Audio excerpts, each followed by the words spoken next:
He has become a very strong builder, building very strong structure on what he has made on the ground. You know, development of a country is not a one-day wonder. It's cumulative. Those who have come before have done their best, good or bad. With the benefit of hindsight, we probably criticize or correct some of the things that have been done in the past. But what is important is that we continue to build.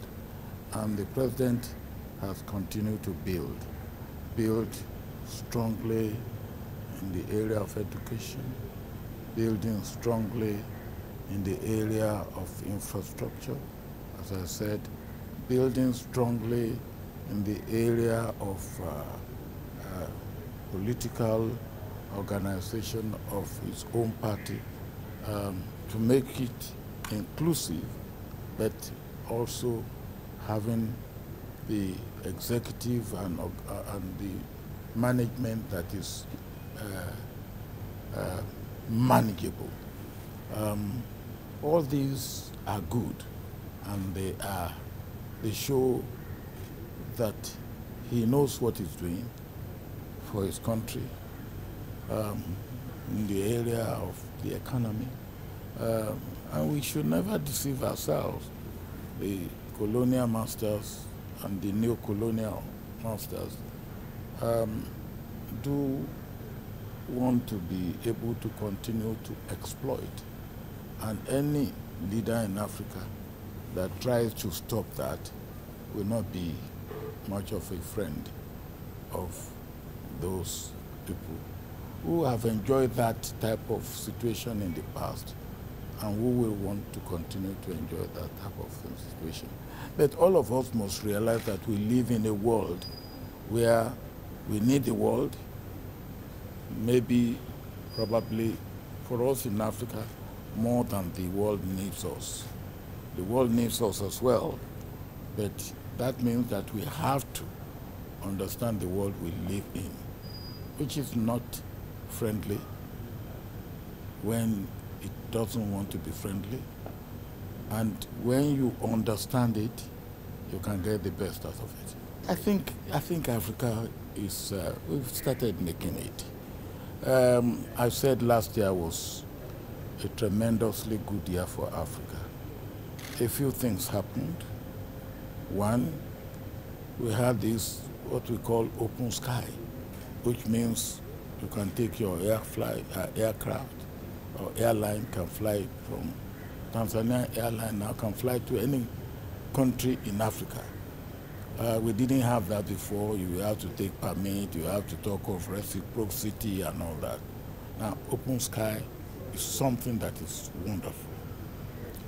And I believe it will also help the Tanzania airline, which I understand has acquired 8 new aircraft, including wide-bodied aircraft, wide-body aircraft. 2, we have the African Continental Free Trade Agreement. Well, this is what our founding fathers of OAU were clamoring for, integration. If we cannot integrate politically, let us integrate economically. One market. How do you deal with 54, 55 markets with a population of 1.2 or 1 billion, 1.1, whatever we are. Now, China is 1.3, 1.4. It's one market. We are 1.1, 55 markets. You can see the problem. India is 1.2, one market. So with Africa Continental Free Trade Agreement, we can start talking of one market, one continental market of 1.1 million people.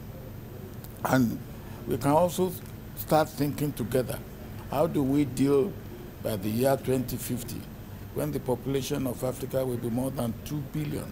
How do we deal with this situation? Another thing that happened last year is, for the first time, we had an intra-African trade fair, which took place in Cairo from the 11th of December to the 17th of December. That is the first one. You see, so we are getting it right. And we have now, we are talking of African power, energy, we are talking of transportation, I've talked about open sky. So what is happening to us is good.